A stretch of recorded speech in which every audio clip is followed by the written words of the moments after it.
अस्सलाम वालेकुम वरहमतुल्लाहि वबरकातुहू। एचएस मैथ्स में आप सबको दिल की गहराइयों से शुक्रिया अदा करती हूँ, खुशामदीद कहती हूँ आप सबका। आपकी मोहब्बतों का शुक्रिया।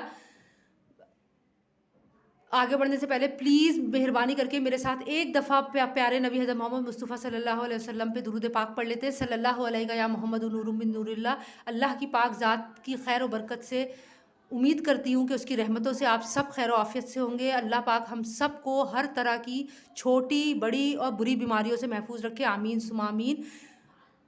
टॉपिक शुरू करने से पहले आपसे रिक्वेस्ट करूंगी बेटे, प्लीज़ काइंडली मेरा चैनल सब्सक्राइब कर लें ताकि मेरी आने वाली हर वीडियो आप तक बआसानी पहुंच सके, और जिस हद तक हो सकता है इस लिंक को शेयर करें ताकि हर बच्चा आसानी से आसान लफ्ज़ों में समझाने की कोशिश कर रही हूँ वो समझ सके।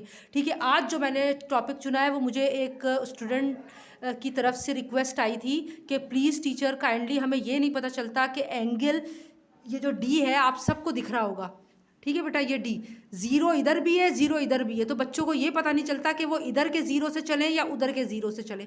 ठीक है, तो मैंने टॉपिक चुना है हाउ टू ड्रॉ एंगल्स। सबसे पहले आपको पता होना चाहिए एंगल होता क्या है। एंगल की डेफिनेशन है the amount of turn between two arms. कोई भी दो लाइनें अगर टर्न हो रही हैं तो वो एक एंगल बनाएंगी। ये है, ये देखें, ये देखें, ये रुकी फिर आगे बढ़ी, दो लाइनें, ये है, जो भी है, मतलब डेफिनेशन है the amount of turn between two arms, ये इसके बाजू कहलाते हैं, एक लाइन एक बाजू। ठीक है, और rays having a common end point. देखिए कॉमन एंड पॉइंट, ये लाइन भी इधर खत्म हो रही है, ये लाइन भी इधर, ये इसका कॉमन एंड पॉइंट हो गया। ये लाइन इधर खत्म हो रही है, ये लाइन भी इधर खत्म हो रही है, ये लाइन इधर खत्म हो रही है, ये लाइन भी इधर ही खत्म होती है। इसको कहते हैं कॉमन एंड पॉइंट, और जहां इसकी टर्निंग होती है वो कहलाता है वर्टेक्स। ओके, अब मैं आपको बताती हूँ ये मैंने 4 क्यों बनाया है। बेटा आपको ये डी दिख रहा है, ये एक कंप्लीट डी है, मतलब 360 रोटेशन होती है 1, यानी आधा डी ऊपर है जो हम बेसिकली अपने सिलेबस में यूज़ करते हैं, और आधा ही डी नीचे है। ठीक है, ये रिफ्लेक्स एंगल कहलाता है। ठीक है, तो जब टोटल जीरो से शुरू होकर 180 और 180 से आगे दोबारा जीरो पे आता है तो 180 और 180 360 डिग्री का 1 कंप्लीट रोटेशन होता है। तो यानी कि पूरा डी 4 हिस्सों में डिवाइड है। अगर मैं आपको बताऊं तो देखें, ये भी 90 है, ये भी 90 है, ये भी 90 है, और ये भी 90 डिग्री है। ठीक है मेरा बेटा, अब देखें, ये ज़ीरो, क्योंकि मेरा सीधा हाथ है, मैं यहाँ से आपको ज़ीरो बता रही हूँ, उल्टे हाथ पे 180 ख़त्म हो चुका। ठीक है, ज़ीरो से आप चले, ये स्ट्रेट लाइन 90 डिग्री का एंगल होता है क्योंकि ये परपेंडिकुलर, 0 90 डिग्री 180 डिग्री, ये आपका डी ख़त्म हो गया। ये देखिए डी में बिल्कुल क्लियर मेजर होता है। अगर आपको ये दिख रहा है तो इंशाअल्लाह ताला, अल्लाह से उम्मीद रखती हूँ कि ये आपको दिखेगा। देखें, ये रहा ज़ीरो, सही है, और यहाँ से चली मैं 90, ये मेरा सीधा हाथ है, और यहाँ फिर मैं आ गई तो ये 180 हो गया। ठीक है, अब बच्चों को समझ, ये 90 डिग्री है, याद रखें 0 से लेके 90 तक का जो भी एंगल बनेगा, जो भी एंगल बनेगा 0 से 90 तक का जो भी एंगल बनेगा वो आपका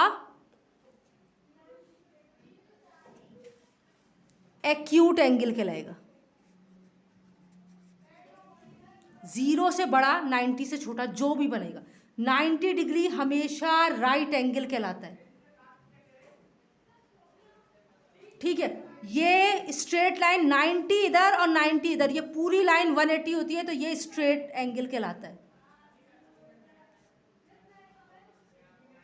ठीक है मेरा बेटा, ये 90, 0 से 90 तक एक्यूट एंगल बनाता है। अब 90 से के बाद और 180 के अंदर, क्योंकि 180 तो स्ट्रेट है, 180 के अंदर और 90 से बाहर जो भी एंगल बनेगा वो आपका कहलाता है ऑब्ट्यूस एंगल, ऑब्ट्यूस एंगल। ठीक है, अब ये देखिए बेटा, 180 डिग्री से ये 270 का डिग्री का होता है।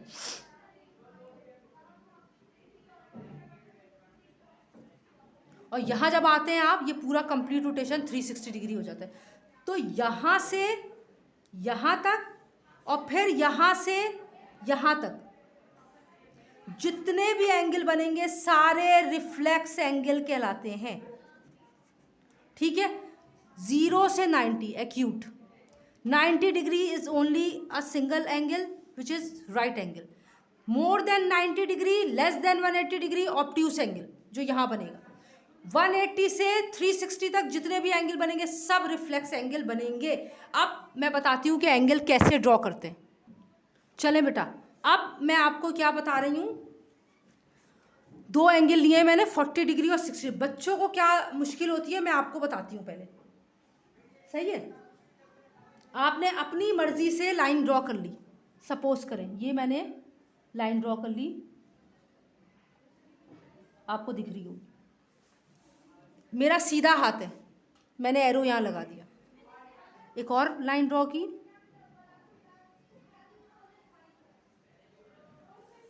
ये मेरा सीधा हाथ है, मैंने लाइन ड्रॉ कर ली।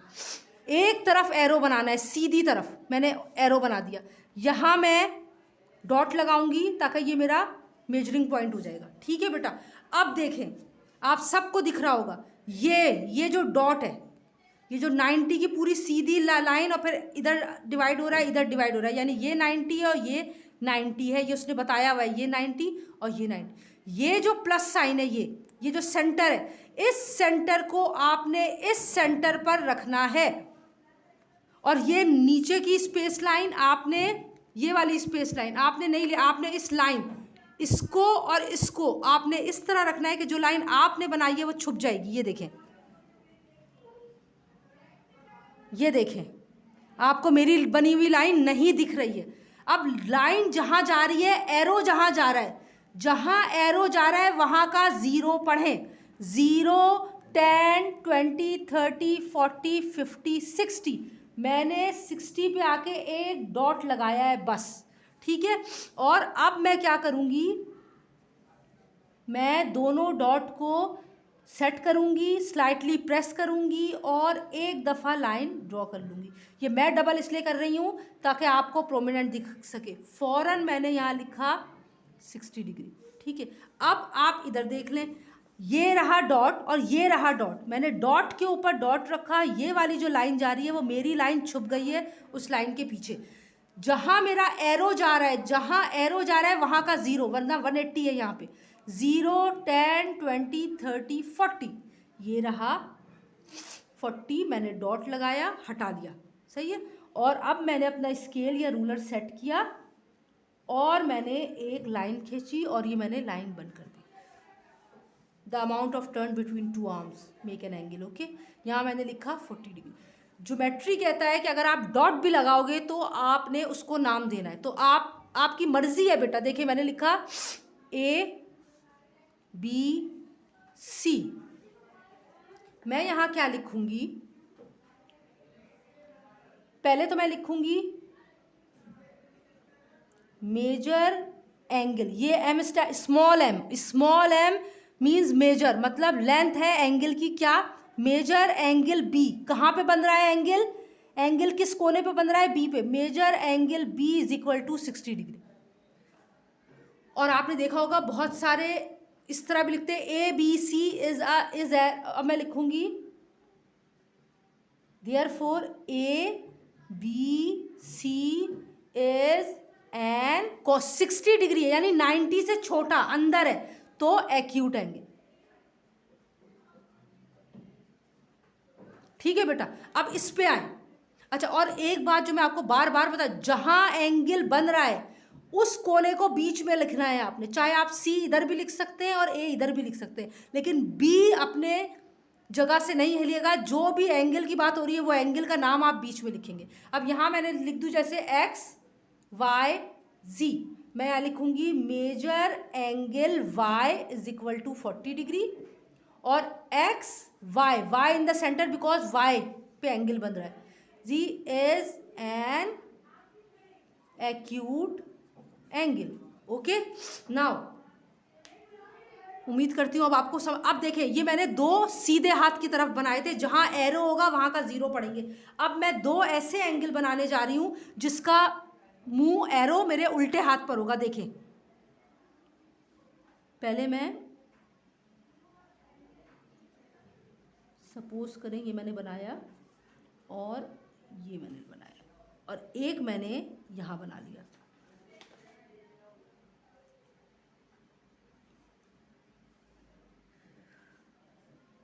ठीक है बेटा, उम्मीद करती हूँ आपको दिख रहा होगा सही से।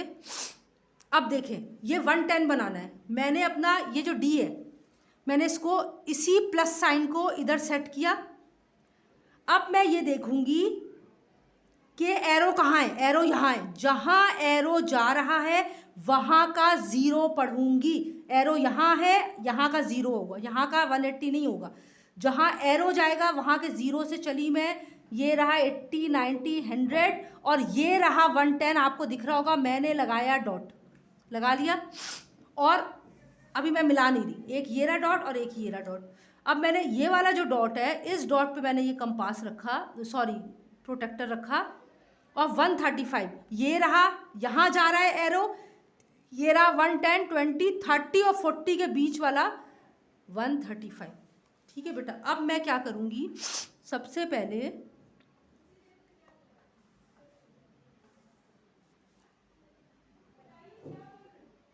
ये रहा 135 डिग्री और ये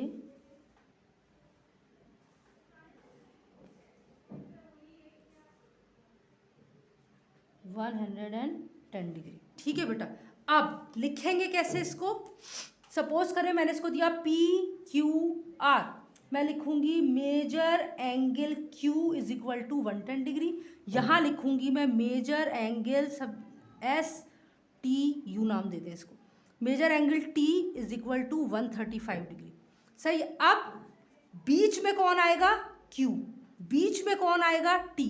अब आपकी मर्जी, आप आर इधर लिखें या पी। मैंने लिख दिया पी क्यू आर। सही है। Therefore P Q R is an, कौन सा एंगल बना, 90 से बड़ा है 180 से छोटा है। 90 से बड़े और 180 से छोटे ऑब्ट्यूस एंगल है। ठीक है बेटा, और यहाँ S T you is an obtuse angle. इससे आसान लफ्ज़ मेरे पास नहीं है बेटा। ये देखें, एक्यूट और ऑब्ट्यूस की मेजरमेंट मैंने दिखा दी। आप लाइन इधर से भी मेजर कर सकते हैं, उधर से भी। अगर आपने एरो इधर लगाया है तो जहाँ एरो है उधर का ज़ीरो पढ़ें। अगर लाइन आपने उल्टी तरफ लगाई है तो जहाँ एरो लगाया है उधर का ज़ीरो पढ़ेंगे। अच्छा, ये देखें, ये राइट एंगल है। Every student knows how to make an angle of right angle degree. ये देखें, मैंने दो लाइनें ड्रॉ करती हूँ मैं यहाँ। एक मैंने ये ड्रॉ की, एक मैंने ये ड्रॉ की। ठीक है मेरा बेटा, ये देखें, ये है एक लाइन, ये रहा डॉट, ये एरो मैंने इधर बना दिया। ठीक है, और एक का एरो मैंने इधर बना दिया। तो अब हम कैसे करेंगे, देखें, जो एरो इधर जा रहा है, मैंने डी की लाइन, ये जो सेंटर है डी का डॉट, अपने डॉट से मिलाया, मेरी लाइन छुप गई। जब आप पेंसिल से बनाएंगे तो आपकी लाइन नहीं दिखेगी। मैं कलर से इसलिए बना रही हूँ ताकि आपको आसानी से समझ में आ जाए। 90 डिग्री ये रहा स्ट्रेट, मैंने डॉट लगा लिया, हटा लें। अब ये वाला जो डॉट लगाया है मैंने, इस डॉट पे मैंने ये रखा, मैंने देखा एरो कहाँ जा रहा है भाई, एरो यहाँ जा रहा है। ये मैंने 90 डिग्री का डॉट लगा लिया। जैसे ही मैंने 90 डिग्री का डॉट लगाया, मैं इसको आराम से मिला लूँगी। ये देखें, ये बन गया 90 डिग्री। और मैं इसको मिला लूँ, थोड़ा छोटा बना लेते हैं क्योंकि वो सवाल को टच कर रहा है। ये मैंने 90 डिग्री बना लिया। ठीक है, ये देखिए बेटा, ये 90 डिग्री, ये 90 और 90 डिग्री हमेशा चकोर में बनता है, कभी भी गोल में नहीं बनता। ठीक है, अब इसको नाम दिया, सपोज करें मैंने ई एफ जी, तो मैं लिखूंगी major angle F is equal to 90 degree. तो एफ बीच में, ई और जी आपकी मर्जी कहीं पे भी लिख दे। E F G is a right angle. ठीक है, इसको नाम दे देती हूँ मैं L M N.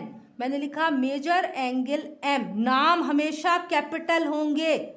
m is equal to 90 degree और m बीच में लिख के l और n इधर या n कुछ भी, m जहाँ एंगल बन रहा है वो बीच में, l m n is a right angle. Okay बेटा, अब देखिए स्ट्रेट एंगल, स्ट्रेट एंगल की सबसे बेहतरीन क्वालिटी मैं आपको बताती हूँ क्या है। स्ट्रेट एंगल में आप कभी भी डी को इस्तेमाल नहीं करें, सही है। मैं कभी अपने बच्चों को ये नहीं कहती कि आप डी इस्तेमाल करें, क्यों मैं आपको बताती हूँ। सपोज करें, क्योंकि स्ट्रेट एंगल क्या होता है, 290 डिग्री, यानी 290 डिग्री के एंगल को मिलाएंगे तो आप एक स्ट्रेट एंगल बन जाएगा। हमेशा मैं अपने बच्चों को कहती हूँ कि 10 सेंटीमीटर इस तरह की मेजरमेंट ले, जैसे अगर आप 4 ले रहे हैं तो सेंटर उसका 2 हो जाएगा, 2 और 2 4। अगर उसको हाफ करेंगे तो अगर आप 6 ले रहे हैं तो सेंटर 3 हो जाएगा, 8 ले रहे हैं तो सेंटर 4 हो जाएगा। तो बिल्कुल क्लियर बनाने के लिए मैंने 10 लिया, 10 स्केल हटाऊंगी नहीं मैं, 10 लिया और 10 का हाफ होता है 5। मैंने इधर डॉट लगा दिया, उसी वक्त मैंने यहाँ डॉट लगाया और ये मैंने बनाया एक एरो यहाँ, एक एरो यहाँ, ठीक है। ये हो गया डी जी पी और यहाँ मैंने लिख दिया 180 डिग्री। यहाँ लिखूंगी मैं, क्या लिखूं, major angle D is equal to 180 degree और G D B is a straight angle. क्यों डी बीच में क्यों लिखा है, क्योंकि डी एंगल बना रहा है, ठीक है बेटा। अब अल्हम्दुलिल्लाह एक्यूट एंगल हो गया, ऑब्ट्यूस एंगल हो गया, राइट हो गया और स्ट्रेट भी हो गया। अब हम कर रहे हैं रिफ्लेक्स एंगल, ठीक है मेरे बच्चों। अब हम कर रहे हैं रिफ्लेक्स एंगल। रिफ्लेक्स एंगल को मैंने अभी आपको डिटेल में बताया है, वो होता है 180 से बड़ा। लेकिन अब मैं क्या करूं, मेरे पास तो डी में मेजरमेंट 180 है, आपको ये वाला डी तो यूज़ करना नहीं होता। ये तो मैं आपको कंप्लीट रोटेशन के लिए दिखाने के लिए आपको बता रही हूँ कि 360 यानी एक डी ऊपर एक डी नीचे, पूरा राउंड 0 से स्टार्ट होता है, 360 का पूरा कंप्लीट रोटेशन होता है। लेकिन अगर 270 उसने दिया है तो इसका मतलब है कि 270 डिग्री का एंगल बनेगा। बात ये नहीं है कि बनेगा, बात ये है कि कैसे बनेगा, हमें ये पता है। याद रखें हमेशा, आपको पता है, आपने सॉल्यूशन लिखा, आपने 270 डिग्री दोबारा लिखा। रिफ्लेक्स एंगल पूरा कंप्लीट रोटेशन होता है 0 till 360। आपने कुछ भी नहीं करना है, हमेशा पहले 360 डिग्री लिखें, माइनस कर दें वो जो सवाल ने बताया है। अगर आप नॉर्मल माइनस करेंगे तो ये देखें 360 में से अगर मैं 270 माइनस करूं, ये 0 में से 0 गया 0, 6 में से 7 नहीं जा सकता, 16 में से 7 गए तो कितने बचे, ये बचा 9। अब मेरी बात जो समझने की है उसे गौर से समझिएगा। पहले मैं ये कर लेती हूँ ताकि आपको एक साथ डी में दोनों बता दूँ, ठीक है बेटा। अब देखिए दूसरा सवाल है 230 डिग्री। तो मैंने क्या किया, सवाल दोबारा लिखा, मैंने यहाँ लिखा 360 डिग्री हमेशा पहले, माइनस जो भी सवाल दिया सॉरी, मैंने इसको 360 में से 230 को मैंने माइनस किया, ये बचा हमारा 130 डिग्री, सही है। जब 130 डिग्री बचा तो अब मैं आपको ये बताना चाह रही हूँ, हमारे पास 270 तो डी में नहीं है, हमारे पास 90 तो है, 90 है ना। 230 माइनस हुआ तो आंसर आया 130। 230 तो डी में नहीं है लेकिन 130 तो है ना, जो है हम वो एंगल ड्रॉ करेंगे। ये देखिए मैं ऐसा करती हूँ, एक का मुंह इधर बना देती हूँ अपनी तरफ, सीधे हाथ की तरफ, ये देखिए, और एक का मुंह बना देती हूँ मैं उल्टी तरफ, ठीक है, ताकि आपको ये कन्फ्यूजन बिल्कुल ख़त्म हो जाए। देखो मेरे बच्चों, ये है डॉट, ठीक है, और ये है इसका डॉट। 270 नहीं है लेकिन 90 तो है, मैंने ये रखा, सेट किया और ये मैंने डॉट लगा दिया, ठीक है। 90 मैंने रखा, सेट किया और 130 बनेगा, ये रहा 130। यहाँ एरो जा रहा है, यहाँ के 0 से चली मैं, ये रहा 130। अब कुछ भी नहीं करना है, मुझे स्केल से दोनों कोने मिलाने हैं, नोक पॉइंट, और एक लाइन ड्रॉ करनी है। अभी अगर हम नॉर्मल एंगल बना रहे होते हैं तो मैं अंदर लिख देती 90 डिग्री, लेकिन आप रिफ्लेक्स एंगल बना रहे हैं। रिफ्लेक्स एंगल कभी भी अंदर नहीं होता क्योंकि डी के अंदर वो आ ही नहीं रहा है, आपने हमेशा बाहर बनाना है। और क्या लिखेंगे, कितना सवाल था 290 का कोई ताल्लुक नहीं है, आप नहीं लिखेंगे। क्यों नहीं लिखेंगे, गौर से समझे। 90 आपने सिर्फ इसलिए मालूम किया कि आपको पता चले आपने कैसे मान, ये बाहर 270 और 90 मिलाएंगे तो आप ये पूरा 360 डिग्री बन जाएगा।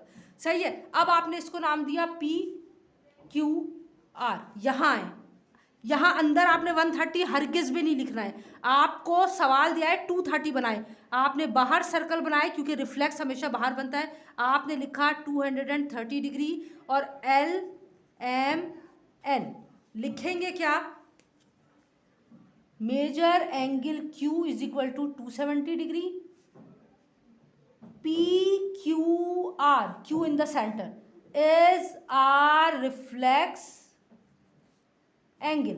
ओके, यहाँ क्या लिखेंगे मेरे बच्चों, major angle M is equal to 230 degree. अच्छा, N M और L is a reflex angle.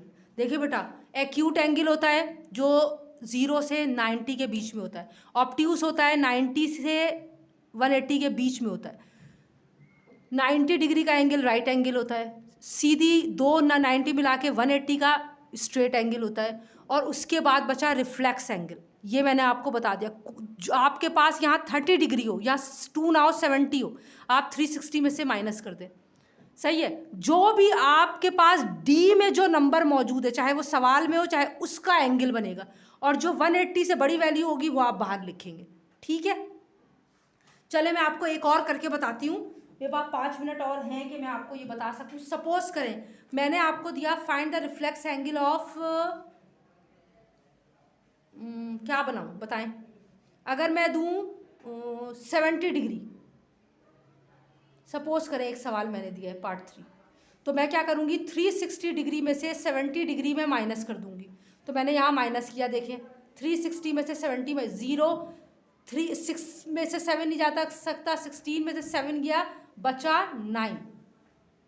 सही है, 9 बचा, और ये हुआ 290 डिग्री। तो अब मेरे पास क्या था 70 डिग्री, मेरे पास 290 डिग्री नहीं है, सवाल ने 70 डिग्री दिया है। तो जो हमारे डी में आ सकता है, मैटर ये नहीं है कि अब तो लो भाई यहाँ तो जवाब 290 आया है तो मैं 290 का ही बनाऊंगी, नहीं, आप 290 का नहीं बनाएंगे, आप जो डी में मौजूद है आप वो बनाएंगे। मैं यहाँ अलग उससे बना देती हूँ छोटा सा, देखें एक लाइन ड्रॉ करते हैं यहाँ, ये मैंने बनाया, सही है, ये मैंने एरो यहाँ बना दिया। मुझे 70 डिग्री चाहिए, कहाँ है भाई, यहाँ लाइन जा रही है 0, 10, 20, 30, 40, 50, 60, 70, ये रहा, ये मैंने 70 का बना लिया। हालांकि 70 सवाल में था, ठीक है, लेकिन रिफ्लेक्स एंगल है तो जो डी में आएगा हमें उसका बना। अब मैं अंदर 70 हरगिज़ नहीं लिखूंगी, बाहर मैं लिखूंगी 290 डिग्री। ठीक है, ये है ए, ये है बी, ये है सी। मैं यहाँ लिखूंगी major angle B is equal to 290 degree, क्योंकि वो रिफ्लेक्स एंगल बोल रहा है, भले उसने 70 दिया है, और A B C is a reflex angle. उम्मीद करती हूँ कि आपको ये बहुत अच्छे से समझ में आया होगा। अल्लाह ताला मेरी इस नेकी को अपनी बारगाह में कबूल फरमाए। आप सबसे दुआ की गुजारिश है, please kindly keep me in your prayers. Next video का इंतज़ार करें, इंशाल्लाह मिलते हैं। ठीक है, बहुत शुक्रिया।